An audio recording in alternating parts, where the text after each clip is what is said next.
آیا میدونستید مهمترین مهارت قرن 21 تمرکز حواس است و طبق تحقیقات میزان تمرکز افراد در روز به کمتر از 5 دقیقه رسیده؟ امروز قصد دارم موارد بسیار مهمی رو به شما رفقای عزیزم بگم که اهمیت بسیار بالایی دارن و این موارد نه تنها در موفقیت در تریدری بلکه در هر کار و شغلی که درگیرش هستید نقش بسیار مهمی رو ایفا میکنه و باعث رشد فردی شما میشه. پس پیشنهاد میکنم این ویدیو رو تا انتها ببینید.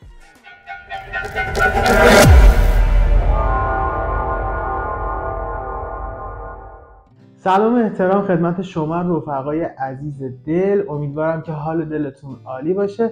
خب امروز میخوام برم سراغ کارهایی که باید انجام بدیم تا بتونیم برای خودمون لایف استایل خوبی رو درست کنیم. حالا این لایف استایل چرا خوبه و چه کمکی به ما میکنه رو جلوتر خدمتتون میگم، ولی در نظر داشته باشید که من کارهایی که خودم انجام دادم تا تونستم تریدری رو یاد بگیرم رو میخوام بهتون بگم که میدونم خیلیاتون درگیر مسائلایی که من شدم خواهید شد و برای همین هم من همه موضوعات رو از صفر میخوام بهتون بگم که انجام این کارها بسیار مهم هست، چون تو مسیر شما نیاز خواهید داشت به یک لایف استایل خوب که آخر ویدیو دلیلش رو میفهمید. اولین کاری که باید انجام بدیم برای اینکه بتونیم این شغل رو درک کنیم و بتونیم بفهمیمش، باید بتونیم ذهنمون رو باز کنیم و تمرکزمون رو بالا ببریم. شما ذهن رو مثل یک فلش یا حالا رم در نظر بگیرید.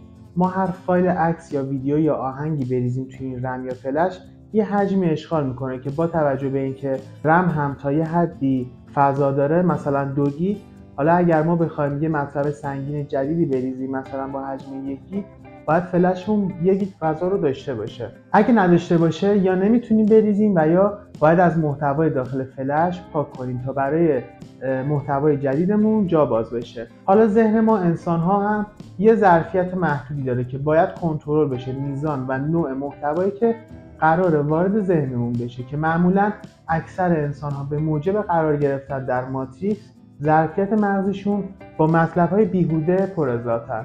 حالا شاید بپرسید ماتریکس چیه؟ به زبان ساده ماتریکس چرخه‌ای است که انسان‌ها رو به نوعی در آن قرار میدن تا بتونن تمرکز آدم‌ها رو کم کنن تا اقتصاد و همین زندگی روزمره که در تمام جهان برای اکثر مردم هست رو به جریان در بیارن. یه جوری بردهداری نوینه، یعنی میان با استفاده از یه سری ابزارها و کارها ذهن آدم‌ها رو پر میکنن تا ما نتونیم به قدرت‌های درونیمون پی ببریم، تا نتونیم برای پیشرفت و موفقیتمون اصلا فکری بکنیم. اونقدر که ذهن ما رو پر کردن از درگیری‌های متعدد، یعنی کاری کردن که ذهن همیشه درگیر باشه، اونم درگیر مسائل جزئی و بیهوده.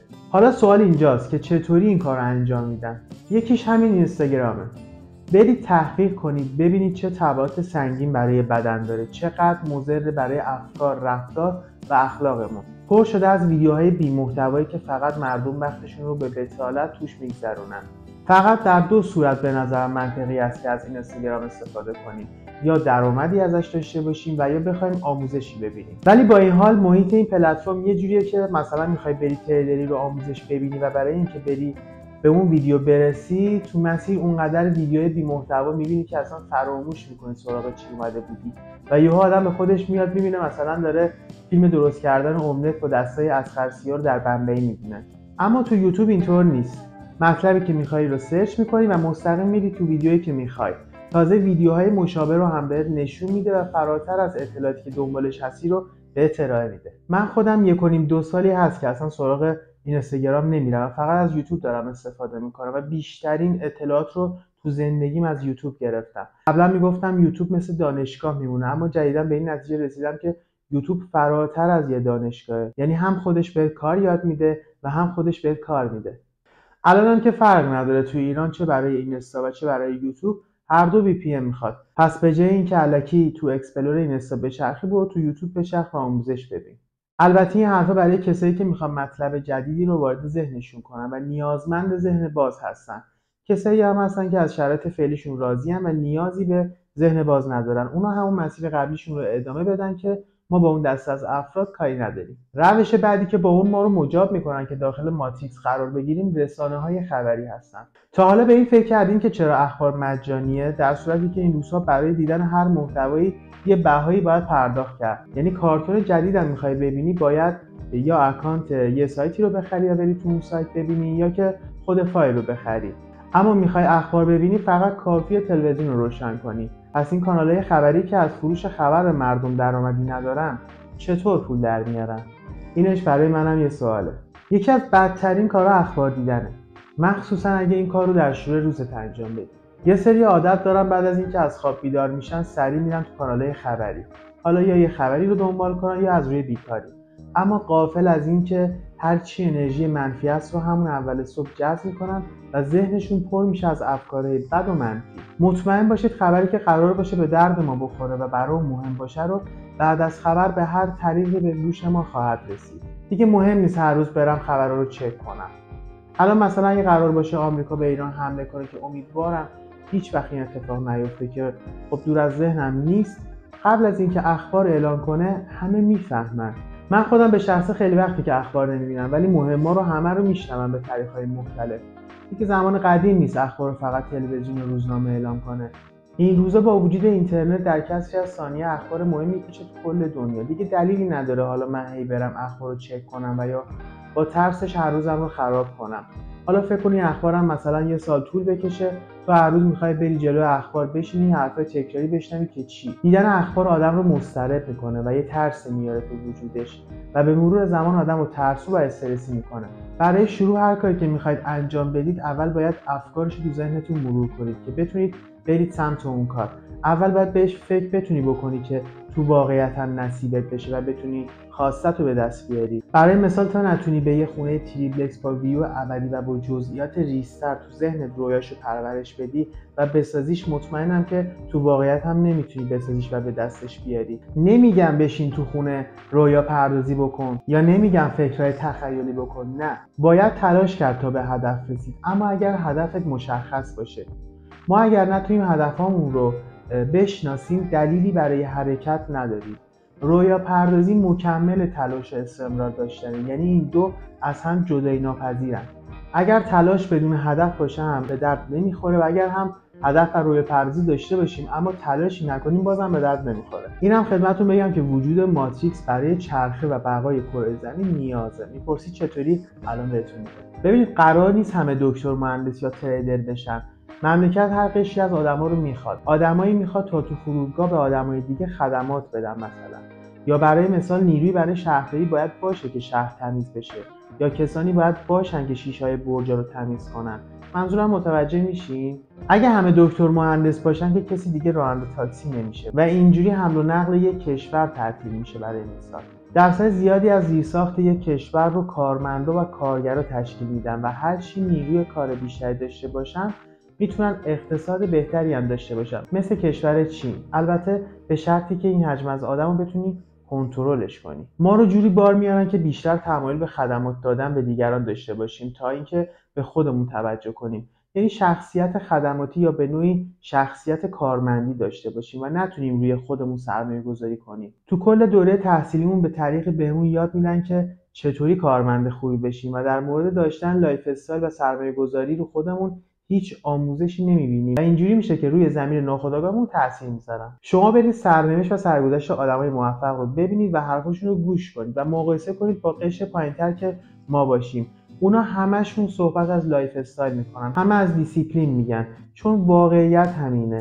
بحث روانشناسیه. کسی با بیل زدن به جایی نرسیده و نخواهد رسید. مغز ما آدم‌ها فقط به بقا فکر میکنه و بر این اساس طراحی شده که ما رو میخواد از هر تنش و استرسی دور کنه و از طرفی هم برای اینکه بشه تو مسیر موفقیت قرار گرفت باید سیستم عصبی رو تغییر داد و از طرف دیگه ماتریکس رو داریم که ما رو روز به روز تو خودش فرو میبره. یعنی این دو مورد اصلیه که جلوی رشد آدمو میگیره.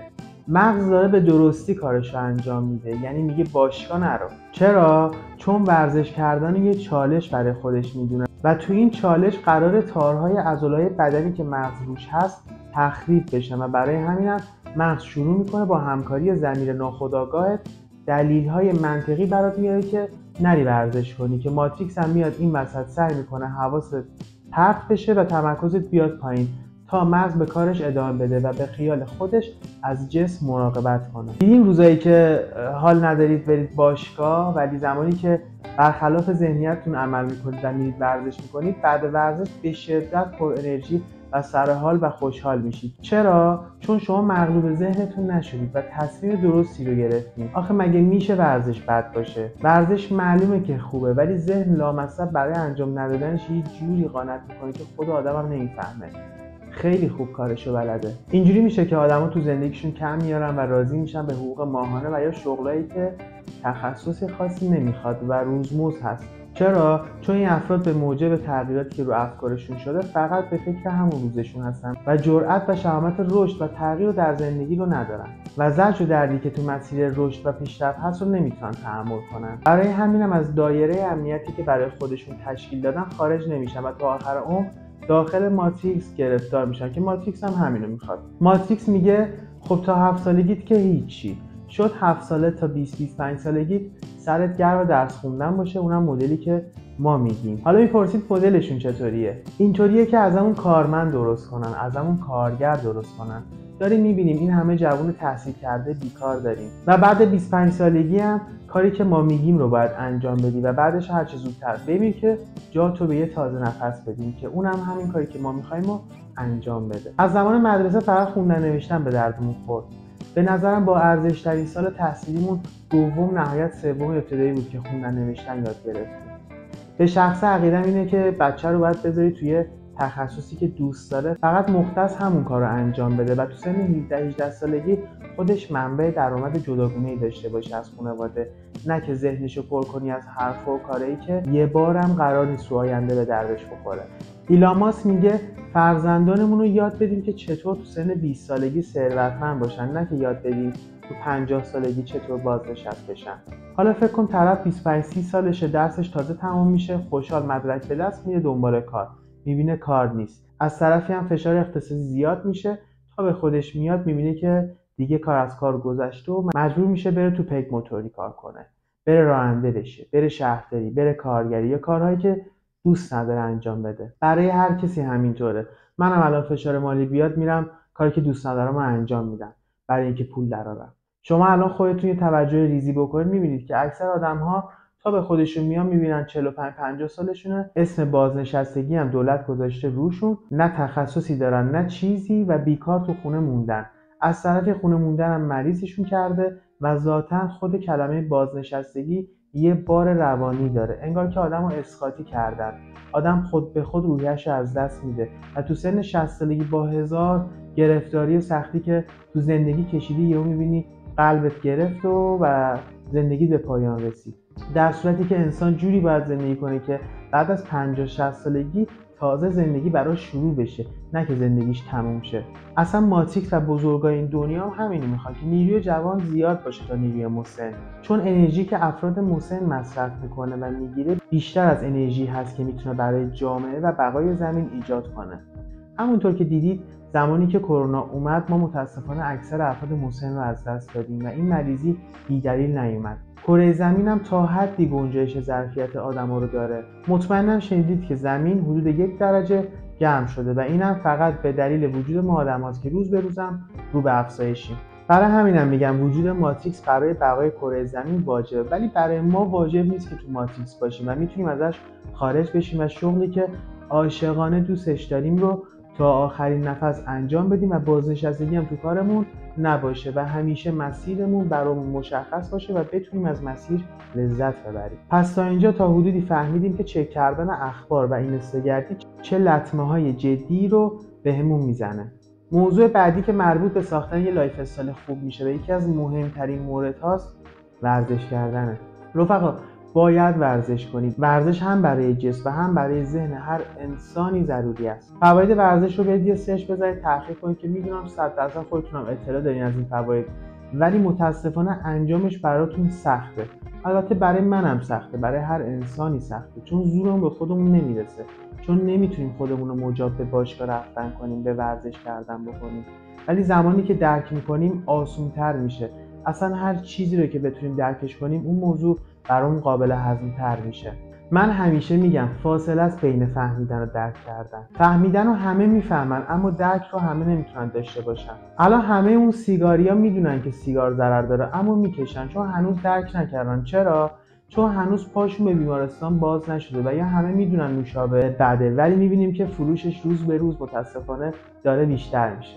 حالا جالب اینجاست که تحقیقات نشون داده افرادی که سیگار میکشن و ورزش میکنن سالم‌تر از آدمایین که نه ورزش میکنن و نه سیگاری هن. پس طبق این صحبتایی که کردیم باید روزی 2 بار ورزش کنیم. یه بار بعد از بیداری از خواب به مدت 20 دقیقه، ورزشی که ضربان قلب رو تا حدی بالا ببره و عرق کنیم که با این کار اولین دوپامین روزمون رو با ورزش به بدنمون هدیه میدیم که اثرش تا 5-6 ساعت تو بدن میمونه که باعث میشه تو طول روز پر انرژی و سرحال باشیم. و بار دوم عصر به مدت 1 ساعت، نهایت 1.5 ساعت باید تمرین کنیم، هر ورزشی که دوست داریم. من خودم تمرین با وزنه انجام میدم. ورزش عصر برای تخلیه استرس و خستگی و سوزوندن کالری که تو طول روز مصرف کردیم فوق‌العاده است. این کارو در هفته حداقل 4 روز و نهایت 6 روز باید انجام بدیم. پیشنهاد میکنم کتاب باشگاه 5 صبحیه با نویسندگی رابین شارما رو حتما مطالعه کنید. بسیار کتاب با ارزش و خوبیه و مطمئنم بعد از خوندنش تغییرات رو تو خودتون احساس میکنید.